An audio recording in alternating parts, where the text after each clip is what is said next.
Halo guys, kita mulai pelajaran kita kali ini. Kita mulai dari bab 1, yaitu laporan keuangan.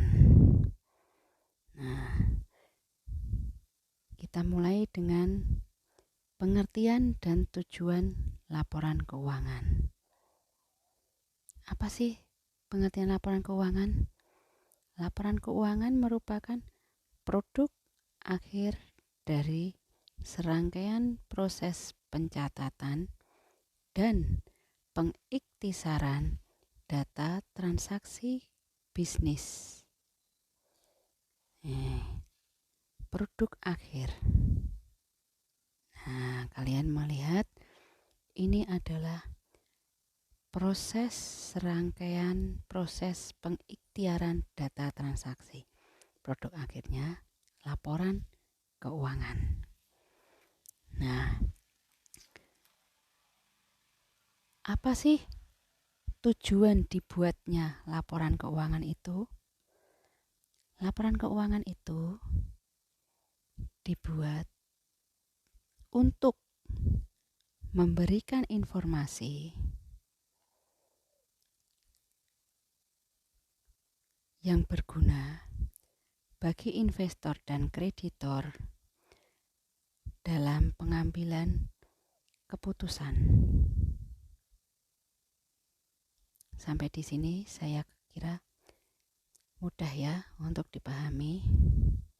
Nah, Anda sudah mengenal bermacam-macam laporan keuangan.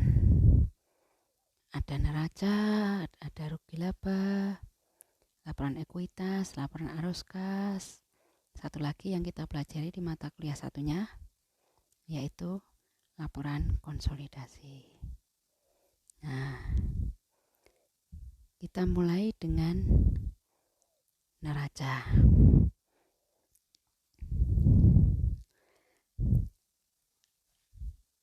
Neraca itu melaporkan aset, kewajiban, dan ekuitas pemegang saham pada suatu tanggal tertentu.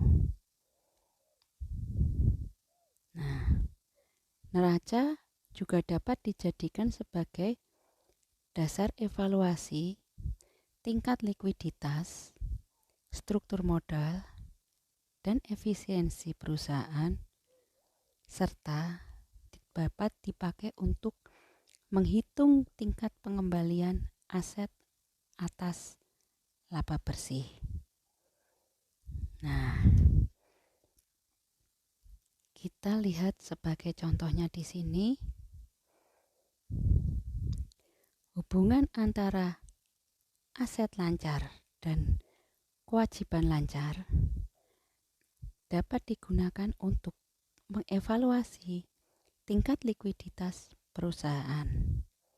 Nah, likuiditas itu sendiri menggambarkan kemampuan perusahaan dalam memenuhi kewajiban jangka pendeknya.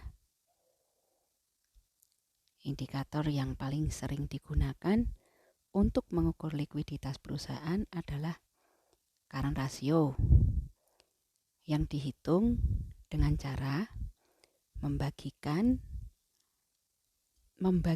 antara total aset lancar dengan total kewajiban.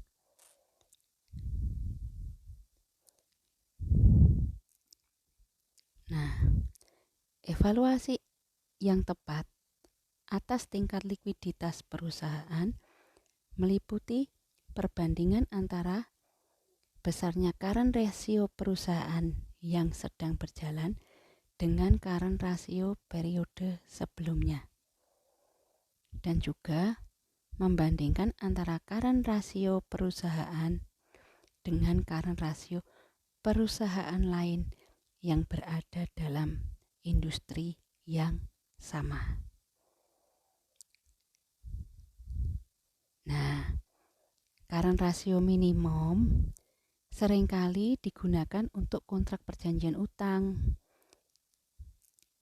Jika besarnya current ratio berada di bawah tingkat tertentu yang disyaratkan, dapat berakibat pada batalnya pinjaman atau memerlukan pembayaran kembali pinjaman dengan segera.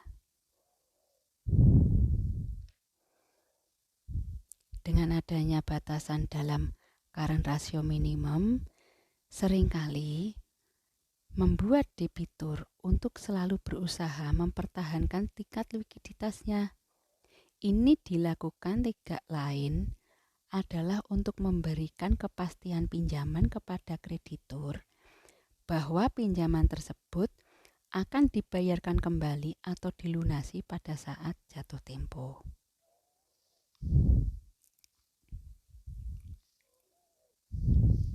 Nah, sampai di sini ada yang mau ditanyakan?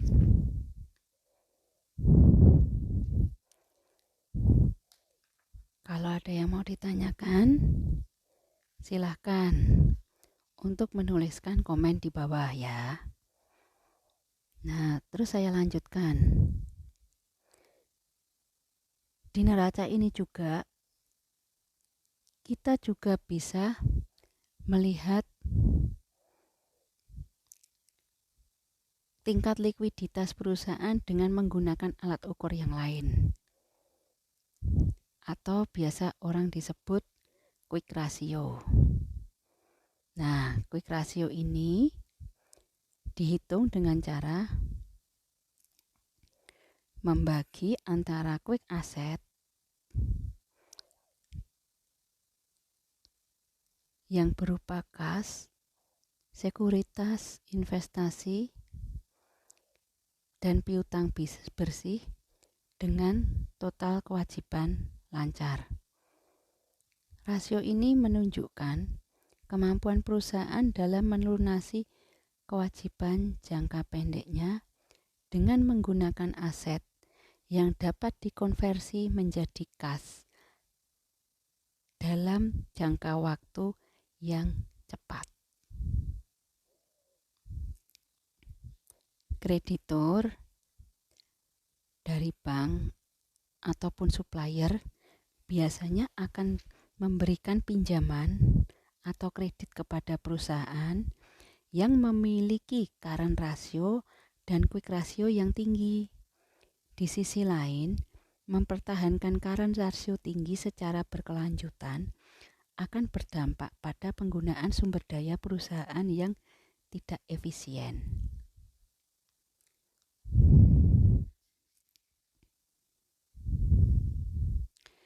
Nah, tadi quick ratio kita bisa menghitung, cara menghitungnya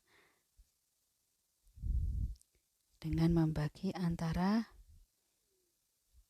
current asset dengan current liabilities. Ya, kita lanjutkan lagi. Kemudian dari neraca kita juga bisa membandingkan antara total kewajiban dengan jumlah aset yang dimiliki perusahaan. Nah, perbandingan ini menunjukkan apa? Menunjukkan sejauh mana dana yang dipinjam telah digunakan untuk membeli aset. Jumlah aset yang dimiliki perusahaan menunjukkan sejauh mana dana yang dipinjam sudah digunakan untuk membeli aset. Nah, rasio ini dihitung dengan membandingkan total kewajiban, ya, total kewajiban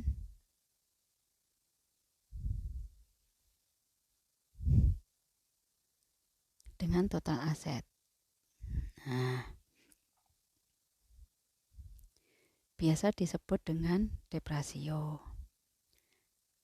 Rasio ini seringkali digunakan untuk mengukur kemampuan perusahaan dalam melunasi kewajibannya.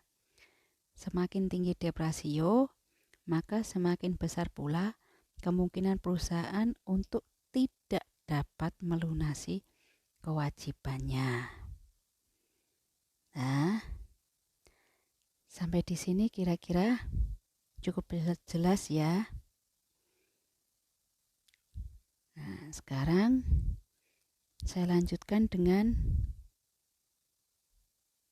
rugi laba.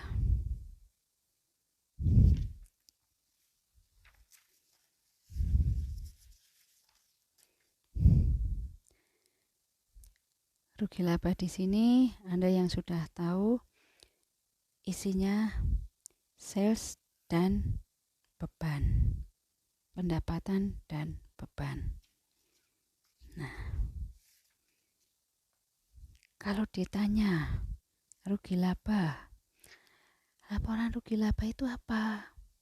Laporan rugi laba adalah laporan yang menyajikan ukuran keberhasilan operasi perusahaan selama periode waktu tertentu. Lewat laporan rugi laba ini, investor juga dapat mengetahui besarnya tingkat profitabilitas yang dihasilkan oleh investasi.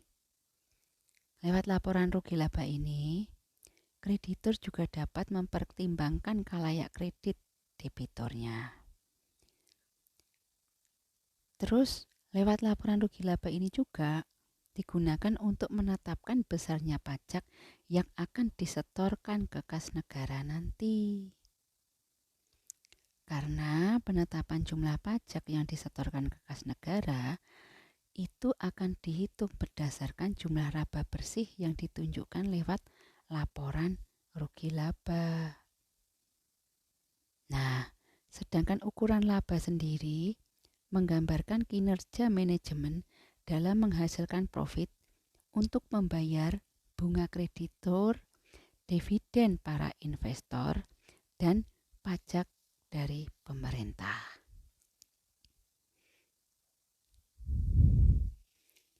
Tuh.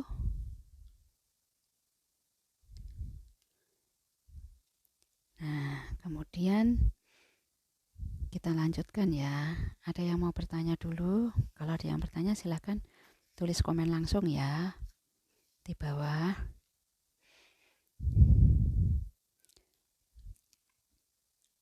Terus kita lanjutkan dengan membaca laporan keuangan. Nah, untuk membaca laporan keuangan, yang pertama kita akan menganalisa laporan rugi laba. Nah, ini ada laporan rugi laba. Kita mau analisa. Analisanya bagaimana? Antara rugi laba dan neraca itu kita perbandingkan. Misalnya bagaimana? Kita bisa membandingkan antara aset dan penjualan bersihnya. Nah, ini dapat digunakan untuk apa? Digunakan untuk mengevaluasi seberapa efisien aset perusahaan kita yang telah digunakan dalam menciptakan penjualan. Nah, rasio keuangan yang mengukur efisiensi perusahaan secara keseluruhan ini dinamakan asset turnover. Nah, rasio ini dihitung dengan cara membagi antara pendapatan bersih dengan total aset.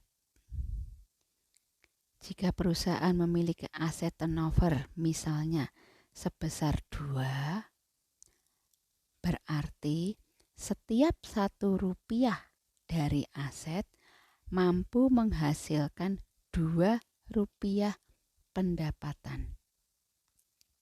Atau dengan kata lain, setiap 1 rupiah aset mampu menghasilkan 2 rupiah penjualan. Semakin tinggi aset turnover rasionya, semakin efisien perusahaan menggunakan asetnya dalam menciptakan pendapatan atau penjualan. Terus, informasi yang terkandung dalam neraca dan rugi laba ini juga dapat dipakai untuk menghitung besarnya tingkat pengembalian aset atas laba bersih. Nah, kita bisa membandingkan antara tingkat pengembalian aset dengan laba bersih. Informasi ini memberikan gambaran kepada para pemakai laporan keuangan mengenai tingkat profitabilitas perusahaan secara keseluruhan. Rasio keuangan yang sering digunakan untuk menilai profitabilitas perusahaan secara keseluruhan disebut return on asset, atau kalau kalian biasa menyingkat adalah ROA. Nah, perusahaan membeli aset yang dimaksud untuk menggunakan dalam menghasilkan keuntungan. ROA sendiri dihitung dengan cara membagi antara laba bersih dengan total aset. Jika contohnya saja perusahaan memiliki ROA sebesar 10%, artinya bahwa setiap 1 rupiah dari aset mampu menciptakan 0,1 laba bersih. Seperti ini kira-kira membaca analisa neraca rugi laba. Kemudian kita lanjutkan analisa yang kedua adalah analisa horizontal. Analisa horizontal ini membandingkan satu akun di laporan keuangan dalam berbagai periode. Saya beri contoh. Misalnya ini ada neraca. Membandingkan satu akun dalam laporan keuangan dalam berbagai periode. Contohnya, kita ambil aset lancar. Kita bandingkan aset lancar dari 2016 dengan 2015. 2016 6.500.000 sekian dibandingkan dengan 2015 6.600.000 sekian. Karena aset lancar dari antara 2016 dengan 2015 itu turun 0,5% jika dibandingkan dengan tahun 2015. Contoh yang kedua, untuk laporan rugi laba, membandingkan satu akun dari periode satu dengan periode yang lain. Kita ambil contoh laba kotor. Kita bandingkan laba kotor antara tahun 2016 dengan 2015 itu laba kotor tahun 2016 naik 9,7% jika dibanding dengan tahun 2015.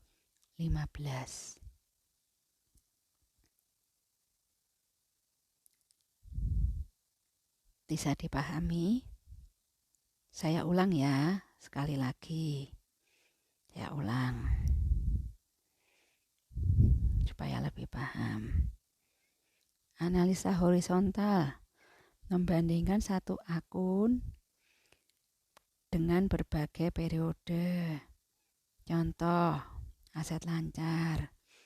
Aset lancar tahun 2016 dibandingkan dengan 2015, tahun 2016 turun 0,5% dibanding 2015.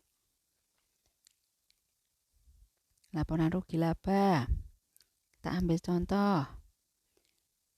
Ini membandingkan satu akun dengan berbagai periode. Saya ambil contoh laba kotor. Laba kotor tahun 2016 naik sebesar 97% jika dibanding 2015. Sampai di sini bisa dipahami ya. Saya lanjutkan analisa berikutnya. Analisa vertikal. Analisa ini membandingkan antara pos dalam satu periode akuntansi. Membandingkan pos dalam satu periode akuntansi. Coba, kalau Anda masih bingung analisa yang horizontal, Anda boleh ulang lagi yang video yang lalu, yang sebelumnya. Nah, Anda bandingkan dengan yang ini, analisa vertikal. Ambil contoh. Ini neraca. Kita bandingkan satu akun dalam satu periode. Antar pos dalam satu periode. Maaf. Antar pos satu periode. Nah, kita membandingkan aset lancar, kita bandingkan dengan aset total. Kita membacanya, aset lancar yang 6.500.000 sekian itu adalah 39% dari aset total yang jumlahnya 16.700.000 sekian. Nah, contoh yang kedua, aset tetap dibandingkan dengan total aset. Aset tetap untuk di perusahaan ini adalah 60,6% dari total aset. Aset tetapnya 60,6% dari total asetnya. Contoh lagi. Nah, 2015 juga Anda bisa membandingkan dengan cara yang sama.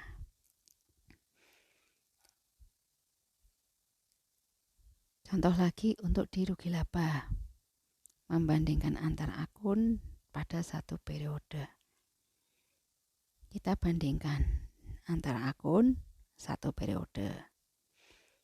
Kita bandingkan laba kotor. Kita bandingkan dengan penjualan bersih.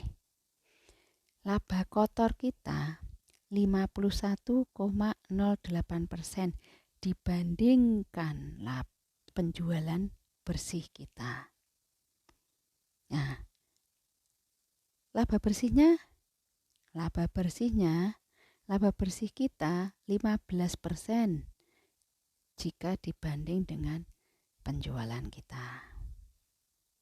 Itu analisa vertikal.